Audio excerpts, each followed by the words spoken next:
BBC Nepali सेवाको साँझपखबाट गनी अन्सारीको नमस्कार।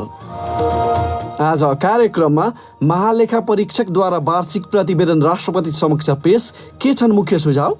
बजेट कार्यान्वयन तर्जुमाको सिलसिलामा सार्वजनिक खरिदको विषयहरूमा, आयोजना व्यवस्थापनको विषयहरूमा, सेवा प्रवाहको विषयहरूमा, यो वैदेशिक सहायताहरूको परिचालनको विषयमा अझ केही सुधार गर्नुपर्ने गरी सुझावहरू दिएको छु मैले। के प्रधानमन्त्री ओलीले राष्ट्रवादी छवि प्रदर्शन गर्ने उद्देश्यका साथ विवादमा पर्ने अभिव्यक्ति दिन थालेका हुन्? यसरी अहिले राम्रो अयोध्याको कुराकानी गरेर त्यो पत्तिले कुनै काम गर्ने स्थिति छैन, किनभने यतिको बुझ्ने त अहिले नेपाली जनता धेरै जस्तो भइसकेका छन्।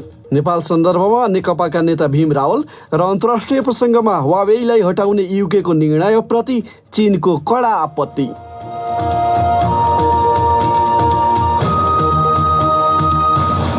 तर सबैभन्दा पहिला आजका प्रमुख विश्व समाचार।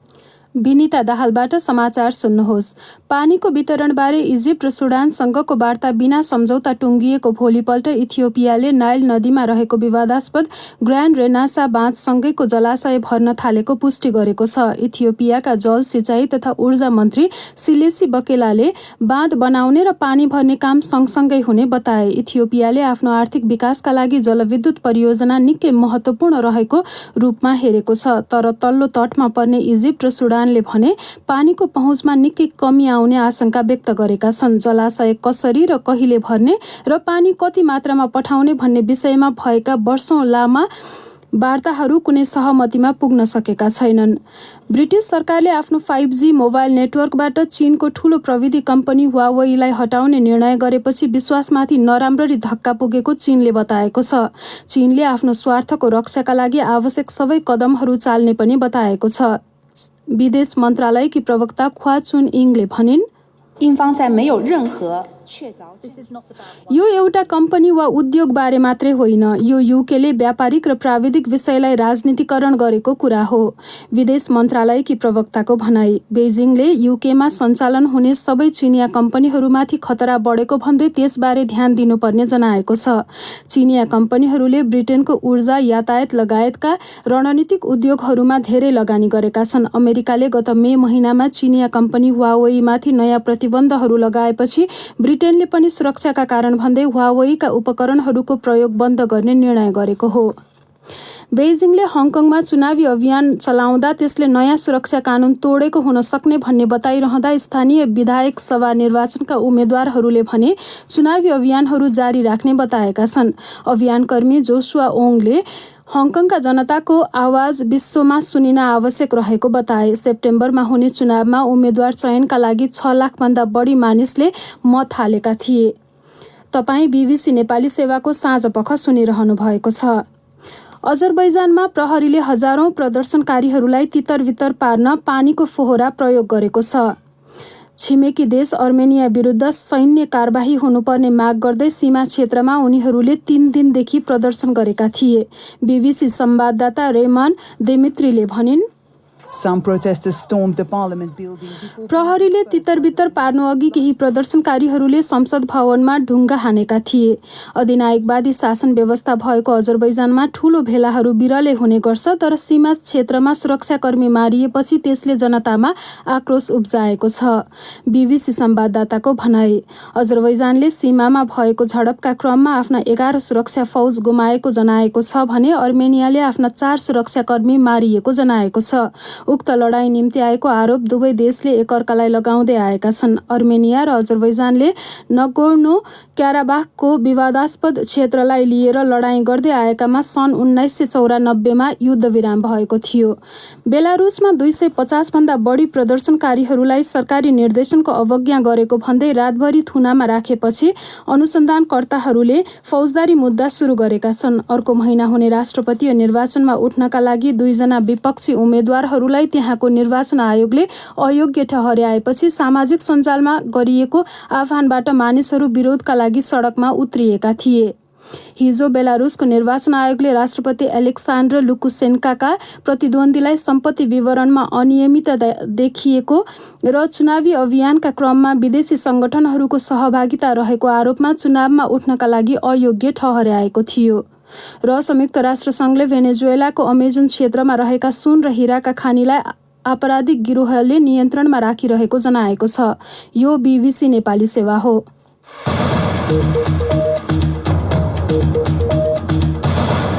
साँझपखमा पुनः स्वागत छ।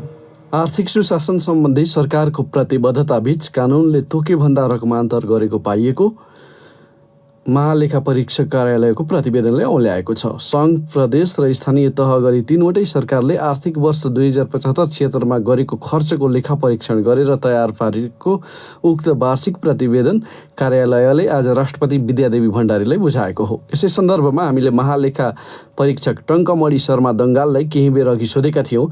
आर्थिक सुशासनको दृष्टिकोणले सरकारका आर्थिक क्रियाकलाप कस्ता देखिए? झन्डै 61 खर्ब रुपियाँको लेखा परीक्षण सम्पन्न भएको छ। त्यसरी समग्र 3टै निकायको हेर्दाखेरि 1 खर्ब 33 अर्ब जति बेरोजगार उठेको छ। विगतकोसँग तुलना गर्यो भने सङ्घीय सरकारको अघिल्लो आर्थिक वर्ष 1 खर्ब 6 अर्ब बेरोजगार निस्किएकोमा यसचोटि करिब 71 अर्ब मात्रै निस्किएकोले करिब 35 अर्ब जति अघिल्लो आर्थिक वर्षभन्दा घटी छ। प्रदेश सरकारतर्फ 8 अर्ब 20 करोड जति उठेको छ। प्रदेश सरकारमा अघिल्लो साल एकदमै थोरै खर्च भएको थियो, यसचोटि चाहिँ फुल फ्लेजमा गएको हुनाले त्यो अलिकति बढी छ। स्थानीय तहतर्फ अघिल्लो साल चाहिँ नि 24 अर्ब चान्चुर उठेकोमा यसचोटि 38 अर्ब जति उठेको छ। त्यसरी तुलना गरेर हेऱ्यो भने सङ्घीय सरकारको चाहिँ विगत 3 वर्षदेखिको तुलना गर्दा 4.05% मात्रै छ। यो चाहिँ सुधार भएको अवस्था देखिया छ। प्रदेशतर्फ 5 चान्चुर र स्थानीय तहमा पनि 5% जस्तो चाहिँ बेरोजगार कायम भएको छ। स्थानीय तहमा अलिकति सुधार गर्नुपर्ने देखिएको छ। सङ्घीय सरकारतर्फ चाहिँ फर्चोट पनि अघिल्लो आर्थिक वर्षभन्दा यसपटक चाहिँ बढ्ता भएको छ। योबाट अलिकति आर्थिक प्रशासन र अनुशासनमा सकारात्मक रूपले चाहिँ आएको सङ्केत जस्तो मैले देखेको छु। बेरोजगारको क्रम चाहिँ अझै पनि रोकिएको चाहिँ देखिएन। त्यसो भए बेरोजगार त यस्तो छ, 100% जिरो नै गराउन त सकिँदैन होइन, त्यो सम्भावना कम हुन्छ। कति चाहिँ तपाईँलाई मैले भन्ने हो भने असुल गर्ने प्रतिशत एकदमै थोरै, पेस्कीको प्रतिशत धेरै छ। त्यसको सँगसँगै अब कागजपत्रहरू चाहिँ समयमा नपुगेको अथवा चाहिँ नीति नियमहरू नमिलेको यस्तो कुराहरू अलिक धेरै छ। पेस्कीहरू छ, त्यो चाहिँ पछि फेरि रिकभर भइजान्छ, त्यो त्यत्रो ठुलो समस्या होइन। नियमित गर्ने विषयहरूमा अलि बढी ध्यान केन्द्रित गर्नुपर्ने देखिएको छ। भनेपछि केही सुधारको बाटोतिर गइरहेको छ। अझै पनि सुधार्नुपर्ने कुराहरू चाहिँ के देखिन्छ? सुधार गर्नुपर्ने कुराहरू धेरै छन्। सुधारको क्षेत्रहरू भन्दा मैले त्यहाँ प्रतिवेदनमा उल्लेख पनि गरेको छु। बजेट कार्यान्वयनको सिलसिलामा, बजेट तर्जुमाको सिलसिलामा, सार्वजनिक खरिदको विषयहरूमा, आयोजना व्यवस्थापनको विषयहरूमा, राजस्व प्रशासनकै विषयहरूमा, सेवा प्रवाहको विषयहरूमा र त्यस्तै गरेर चाहिँ अब यो वैदेशिक सहायताहरूको परिचालनको विषयमा विविध विषयहरूमा चाहिँ अझ केही सुधार गर्नुपर्ने गरी सुझावहरू दिएको छु मैले। यहाँले स्थानीय तहको कुरा उठाउनु भयो। धेरै ठोकिने भनेको स्थानीय तहहरू हुन्छन्। स्थानीय तहहरूमा समस्या के रहे र ती समस्या समाधानतर्फ कतिको कदम चालिएको देखियो विगत तुलनामा? समस्यामा यस्तो रह्यो। समस्या चाहिँ कस्तो भने अब यो भर्खर पनि अलि ठुलो भोल्युममा बजेटहरू गएको छ। कार्यक्रम पनि धेरै सञ्चालन गर्नुपर्ने अवस्था रह्यो। त्यसैले गर्दा नियोजित ढङ्गले दीर्घकालीन योजनाहरू बनाएर काम गर्नुपर्ने अवस्था देखिएको छ। अर्को अब जनशक्ति अलिक कम देखिएको, त्यसको सँगसँगै जनशक्तिको क्षमता पनि कम देखिएको छ र अब स्थानीय मागहरू पूर्ति गर्ने सिलसिलामा केही वितरणमुखी खर्चहरू त्यस्तोहरू पनि भएको छ। त्यसैले त्यो हिसाबमा चाहिँ त्यही टाइपको सुधारहरूको लागि सुझावहरू पनि मैले दिएको छु स्थानीय तहमा। महालेखा परीक्षक टङ्कमणि शर्मा दङ्गाल साथी नेत्र केसीसँग कुरा गर्दै। चैत महिनादेखि लागू भएको लकडाउनले शिथिल आर्थिक क्रियाकलापका कारण यो वर्ष सरकारको राजस्व लक्ष्यभन्दा झन्डै 1/3 खस्किएको अधिकारीहरूले बताएका छन्। असारमा शान्तसम्म आइपुग्दा साधारण खर्च चाहिँ 80% भएको छ भने विकास खर्च लक्ष्यभन्दा आधा मात्रै भएको छ। सरकारको आम्दानी र खर्च घट्दा निजी क्षेत्रको पनि घट्ने भन्दै अर्थविदहरूले यसको चौतर्फी असर हुने बताएका छन्। सञ्जय ढकालको रिपोर्ट। असारको 30 गतेसम्मको आँकडा अनुसार साबिकमा लक्ष्य हाराहारीमै उठ्ने राजस्व यसपालि लक्ष्यको 70% जति मात्रै उठेको छ। बजेटमा 11 खर्ब रुपियाँ भन्दा धेरै राजस्व उठाउने लक्ष्य भएकोमा केवल 7 खर्ब 70 अर्ब रुपियाँ उठेको छ, जसको अर्थ हुन्छ झन्डै 3.5 खर्ब रुपियाँको नोक्सानी। महालेखा नियन्त्रकको कार्यालयले दिएको आँकडामा तलब भत्ता जस्ता साधारण खर्चमा भने लक्ष्य गरिएको मध्ये 80% भइसकेको देखिन्छ। अघिल्लो वर्ष यस्तो खर्च लक्ष्यको 92% जति भएको थियो। अर्थात् आम्दानीमा धेरै असर परेको छ, तर खर्चमा भने उत्तिकै कमी आएको छैन। त्यसमाथि जुन खर्च हुनै पर्थ्यो त्यो भने कम नै भएको पाइएको छ। विकास खर्च असार मसान्तसम्म आइपुग्दा 45% हाराहारीमा नै छ।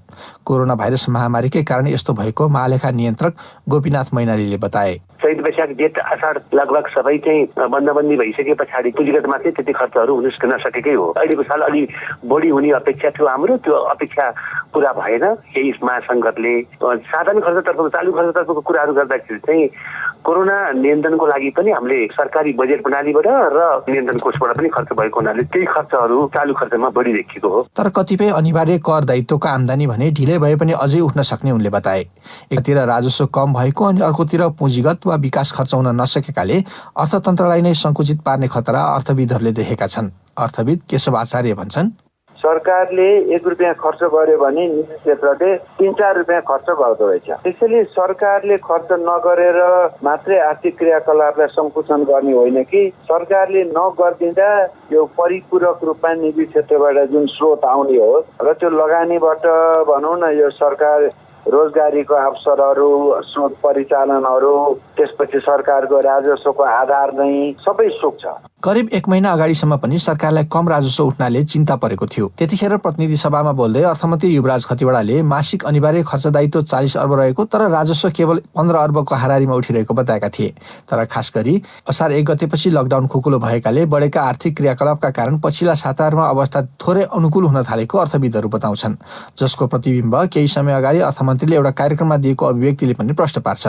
उनले जेठ महिनाभरिमा 1 खर्ब रुपियाँ बराबरको विप्रेषण रकम भित्रिएको र त्यो साबिकभन्दा निकै धेरै रहेको भनेर खुसी प्रकट गरेका थिए।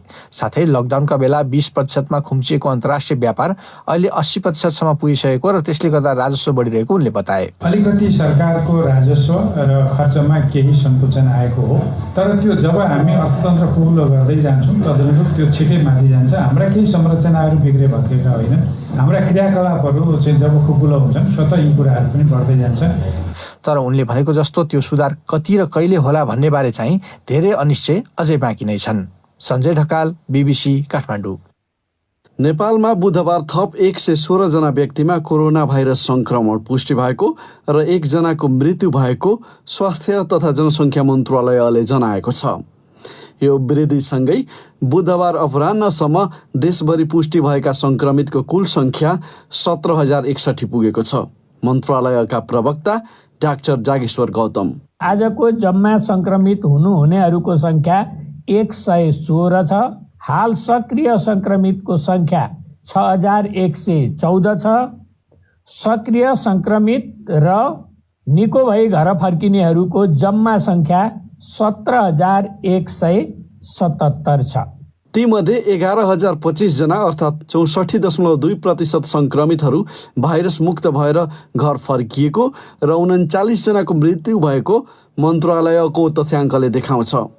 अर्को विषय, रामायणमा वर्णित राम र अयोध्याबारे प्रधानमन्त्री केपी शर्मा ओलीको अभिव्यक्तिको विरोधमा भारतको अयोध्यामा साधु सन्तहरूले आपत्ति जनाइरहेका विवरणबीच नेपालकै जनकपुरमा साधु सन्तले आज प्रदर्शन गरेका छन्। प्रदर्शनमा सहभागी मानिसहरूले प्रधानमन्त्रीको अभिव्यक्ति स्वीकार्य नभएको बताए। जनकपुरबाट ब्रिज कुमार यादवको रिपोर्ट। साधु सन्तहरूले जुलुस गर्दै प्रधानमन्त्री केपी शर्मा ओलीले नेपालमा अयोध्या छ र राम नेपाली राजकुमार थिए भन्ने भनाइ फिर्ता लिनुपर्ने माग गरे। जुलुसलाई सम्बोधन गर्दै श्री वैष्णव संघका महासचिव नवल किशोर शरणले सीताको जन्म मिथिलामा र रामको जन्म अयोध्यामा भएको सत्यलाई भ्रमित नगर्न आग्रह गरे। जनकपुर भारत में है, अयोध्या नेपाल में, वो कुरो ताकत नहीं भेल। मिथिला की राजकुमारी सीताको विवाह अयोध्याका राजकुमार रामसित भएको मान्यता अनुरूप नै नेपाल र भारत बीच रोटी बेटीको सम्बन्ध रहँदै आएको बताइन्छ। हिन्दू धर्म ग्रन्थ रामायणमा वर्णन गरिएको अयोध्या र भगवान रामका बारेमा प्रधानमन्त्री ओलीले दिएको अभिव्यक्तिबाट आफूहरूको भावनामा चोट पुगेको साधुहरू बताउँछन्। राम मन्दिरका महन्त रामगिरी, यो नेपाल सीताको नगरी, राजा जनकको नगरी र यो हाम्रो नेपाल र अयोध्या रामजीको यो भारतमा आजदेखि छैन कि यो त्रेता युगैदेखि परम्परा चलि आइराखेको र यसको प्रतिपद हामी यहाँ सालै साल निभाउँदै आइराखेको। नेपाली पुरुषसित विवाह गर्ने विदेशी महिलाले 7 वर्षसम्म नागरिकता नपाउने प्रावधान सहितको नागरिकता सम्बन्धी ऐन संशोधन गर्न संसदमा संसदमा दर्ता भएको विधेयकप्रति तराई मधेसमा असन्तुष्टि छ। राजनीतिक र सामाजिक रूपमा त्यसको विरोध भइरहेको थियो। प्रधानमन्त्री ओलीको पछिल्लो भनाइप्रति साधु सन्तहरू समेत विरोधमा उत्रन थालेका छन्। Bridge Kumar Yadav, BBC, Janakpur Dham. अब तपाईहरूले नै पठाएका प्रतिक्रियाको पालो प्रस्तुत गर्दैछन् साथीहरू विदिता दाहाल र कमल परियार। बाढी पहिरोले विगतका वर्षहरूमा झै नेपालभरै जनधनको क्षति पुर्याइरहेका विवरण आइरहेका छन्। सामान्यतया पूर्वानुमान गर्न सकिने बाढी पहिरोको विपदलाई कम क्षति हुने गरी व्यवस्थापन गर्न कसले के गर्नुपर्छ भनेर सोधेका थियौँ। प्राप्त जवाफमध्ये केहीलाई हामीले यहाँ समेटेका छौँ। हिमाल सुवेदी लेख्छन्, सर्वप्रथम त बाढी पहिरो जस्ता खतरनाक प्राकृतिक प्रकोपको पूर्वानुमान गर्न सकेमा मानिसहरूलाई यथाशीघ्र सुरक्षित स्थानमा सार्न सकिन्छ। बाढी पहिरोको क्षति कम गर्नका लागि स्थानीय निकायबाटै पहलको सुरुवात हुनुपर्छ। राम पस्मानले लेखेका छन्, प्राकृतिक प्रकोप त वास्तवमा भइरहने कुरा हो। यसैले खास गरी नदी र पहाडको भेरछाउमा रहेका घरहरू सुरक्षित ठाउँमा सार्नुपर्छ। जहाँ नदीका बाँध कमजोर छन् त्यहाँ वर्षा अघि नै मर्मत सम्भार गर्नुपर्छ। रमेश झाको तर्क छ, सर्वप्रथम हरेक नेपाली आफ्नो ठाउँमा सचेत हुनुपर्छ र स्थानीयदेखि संघीय सरकारको तर्फबाट आवश्यक व्यवस्था मिलाइएमा प्राकृतिक प्रकोपबाट हुने जनधनको क्षतिलाई न्यून गर्न सकिन्छ कि? भूपेन्द्र शाह ठकुरीको सुझाव छ, ग्रामीण क्षेत्रमा सडक निर्माण गर्दा भौगोलिक अध्ययन गर्ने, खाली ठाउँमा वृक्षारोपण गर्ने, खोला किनारमा तटबन्धनको व्यवस्थापन गर्ने साथै स्थानीय निकायले प्रकोप न्यूनीकरण सम्बन्धी कार्यक्रमका योजनालाई प्राथमिकता दिने गर्नुपर्छ। ददी मगर लेख्छन्, स्थानीय निकायको सहयोग र सहकार्यमा प्रदेश सरकारले बाढी पहिरोको खतरा भएका ठाउँबाट मान्छेलाई सुरक्षित ठाउँमा सार्नुपर्छ। पहिरोको जोखिमयुक्त ठाउँबाट त स्थायी रूपमै सुरक्षित ठाउँमा सरकारले बसोबास सारिदिनुपर्छ। साँझपखमा नेपाल बाहिरको एउटा विषय, युकेले हुवावेईका 5G किटमाथि आधारहीन प्रतिबन्ध लगाएको आरोप लगाउँदै चीनले त्यसको सशक्त प्रतिवाद गर्ने जनाएको छ। विदेश मन्त्रालयकी प्रवक्ता खोआ चुन इनले बेजिङले चिनिया कम्पनीहरूको वैध स्वार्थ सुरक्षित गर्नका लागि आवश्यक कदमहरू चाल्ने पनि बताइन्।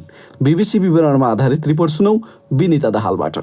युकेका लागि चीनका राजदूत लियो सियामिङले हुवावेईका 5G उपकरणहरूको प्रयोग गर्न बन्द गर्ने युकेको निर्णय निराश तुल्याउने मात्रै नभई दुखित बनाउने खालको भएको बताएका छन्।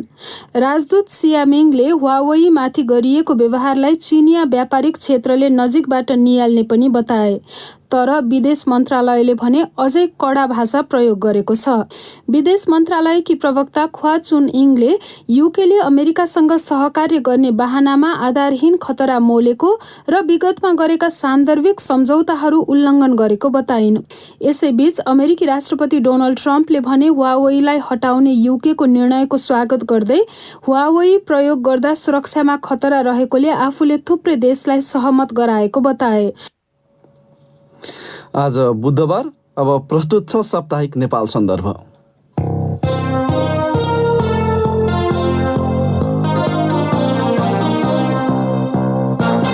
नेपाल सन्दर्भबाट विनिता दाहालको नमस्कार। केही समय यता भारतलाई लिएर एकपछि अर्को विवादास्पद अभिव्यक्ति दिइरहेका प्रधानमन्त्री केपी शर्मा ओलीको भगवान रामको जन्मभूमि भारतमा नभई नेपालकै ठोरीमा पर्छ भन्ने अभिव्यक्तिको विभिन्न क्षेत्रबाट तीव्र रूपमा आलोचना भइरहेको छ। भौगोलिक मात्रै नभई सांस्कृतिक र सामाजिक रूपमा पनि निकट रहेको छिमेकीसँगको सम्बन्धमा प्रधानमन्त्रीका यस्ता अभिव्यक्तिले असर पारिरहेको उनकै पार्टीभित्रका नेताहरूले समेत बताइरहेका छन्। यसअघि नेपालको नयाँ नक्सा अंकित निशान छापमा परिवर्तन गर्न गरिएको संविधान संशोधन यता प्रधानमन्त्रीले दिएका कतिपय अभिव्यक्ति पनि विवादास्पद बनेका थिए।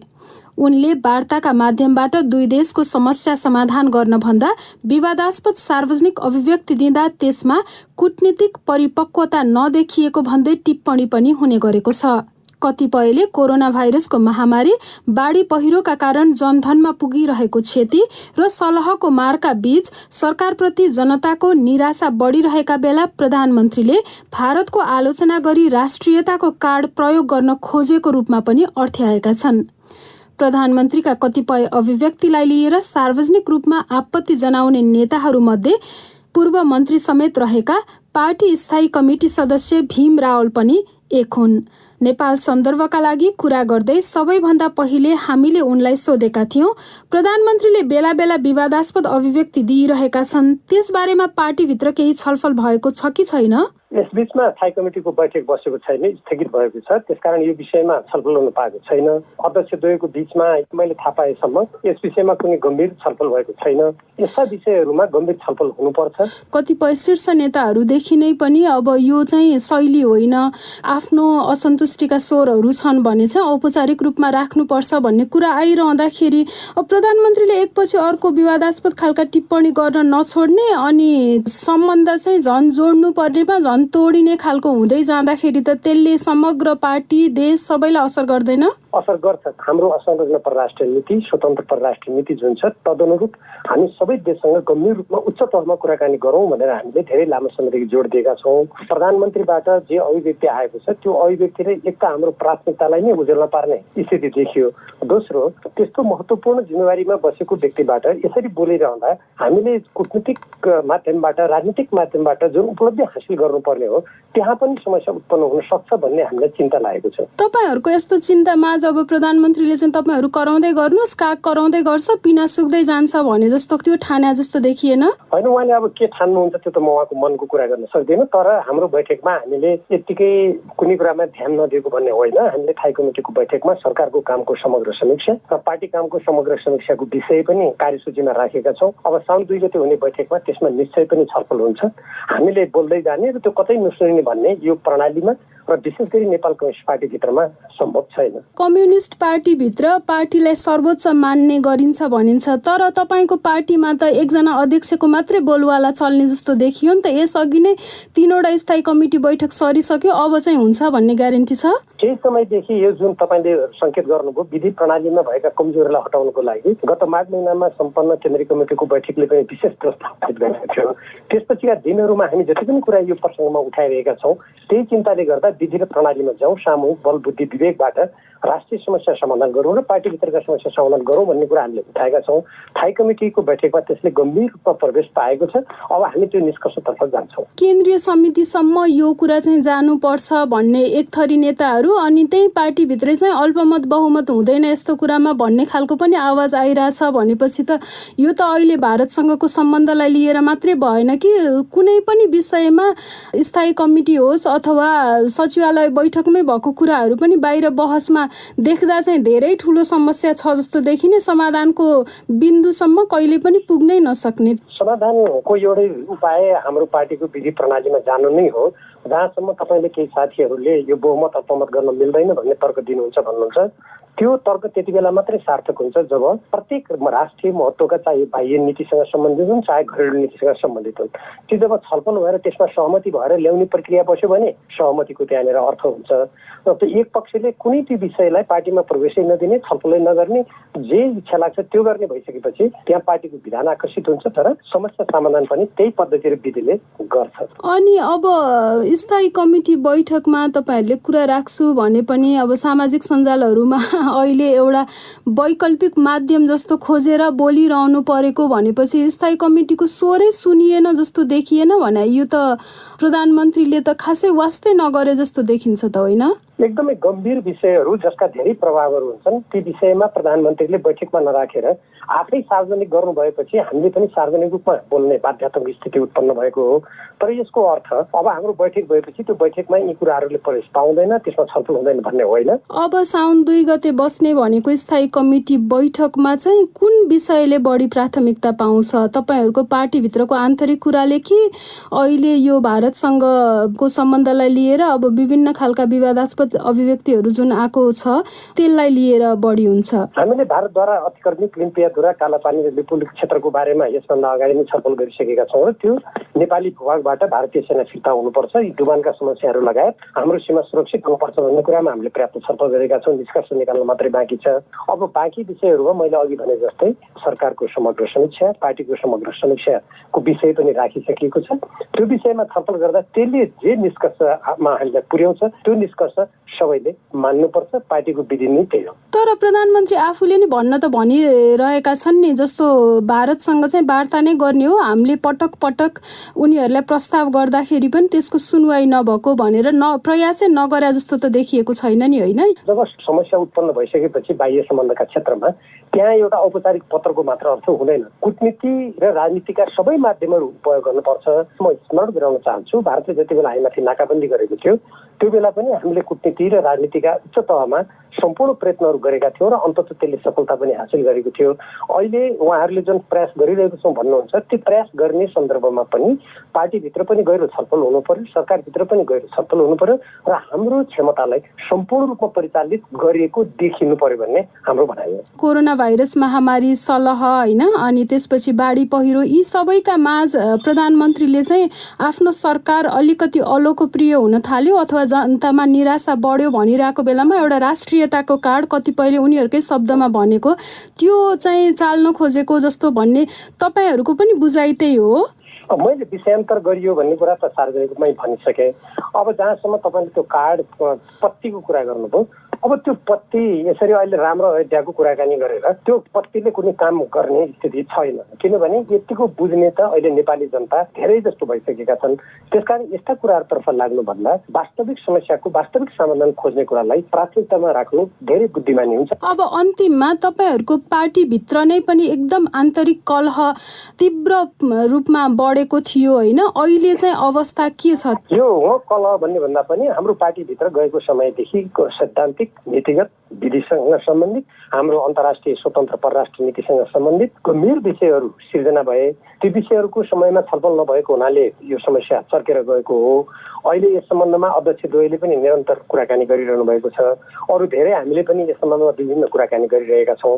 हामी यस समस्याको समाधानको खोजीमा छौँ र त्यही समस्या समाधानको खोजीको सन्दर्भमा थाई कमिटीको बैठकको आयोजना भएको छ। त्यो बैठक यो चिजका बाढी पहिरो जस्ता केही प्राकृतिक प्रकोपहरूले गर्दा केही दिन पर गए तापनि हामी यी सबै विषयहरूमा प्रवेश गर्छौँ र पार्टीलाई यसका घोषित नीति सिद्धान्त विधि अनुरूप अगाडि बढाउने र जुन उद्देश्यले हामीले पार्टी एकीकरण गरेका छौँ त्यो उद्देश्यको गन्तव्यमा पुग्नको लागि हामी दृढतापूर्वक काम गर्छौँ। विगतमा भएको जस्तै यो पटक पनि जुन विवादका कुरा छन् ती चाहिँ उधारो हुने अथवा यो पटक पनि जुन समस्याको कुराहरू थिए ती विवादहरू समाधान नभइकन टुङ्गिने सम्भावना यो पटक छ कि छैन? राष्ट्रिय महत्त्वका विषयहरू, हाम्रो पार्टी जीवनसँग सम्बन्धित अत्यन्त गम्भीर विषयसँग अहिलेको बहस सम्बन्धित छ। यसमा चुनौती अवश्य छन्, तर यी चुनौतीहरूको सामना हामी आफ्नो पार्टीका स्थापित विधि प्रणाली पद्धति सिद्धान्त आदर्श मान्यताबाट गर्न सक्छौँ। त्यो कुरा चाहे प्रधानमन्त्री हुनुहोस्, चाहे कोही अध्यक्ष हुनुहोस्, चाहे हामीहरू हौँ, सबैले त्यो कुरा मान्नुपर्छ। त्यसैमा समस्याको समाधान छ, तर व्यक्तिहरूको बिचमा को मन्त्री हुने, कसलाई के पद दिने, कसले के लिने भन्ने कुरामा मात्रै गयो भने यो समस्याको समाधान हुँदैन। अहिलेको विषय त्यतिमा सीमित छैन भन्ने कुरा पनि हामी सबैले बुझ्नु आवश्यक छ। उनी थिए पूर्व मन्त्री समेत रहेका पार्टी स्थायी कमिटी सदस्य भीम रावल। हवस् त, आजका लागि नेपाल सन्दर्भ यति नै। र नेपाल सन्दर्भ प्रस्तुत गर्दै थिइन् साथी विनिता दाहाल। अब अन्त्यमा प्रमुख विश्व समाचार संक्षेपमा। पानीको वितरणबारे इजिप्ट र सुडानसँगको वार्ता बिना सम्झौता टुङ्गिएको भोलिपल्ट इथियोपियाले नाइल नदीमा रहेको विवादास्पद ग्रान्ड रेनासा बाँधसँगैको जलाशय भर्न थालेको पुष्टि गरेको छ।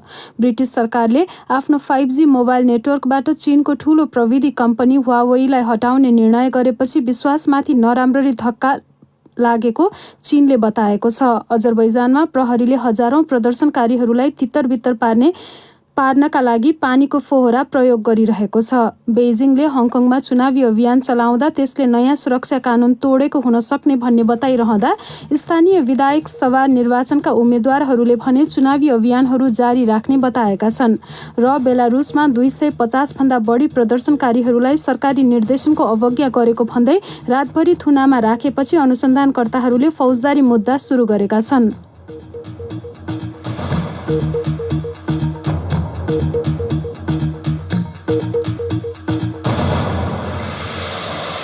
यसका साथै बीबीसी नेपाली सेवाको साँझपख यहीँ सकिन्छ। भोलि बिहान 7:15 बजेसम्मका लागि हामी सबैलाई बिदा दिनुहोस्। नमस्कार।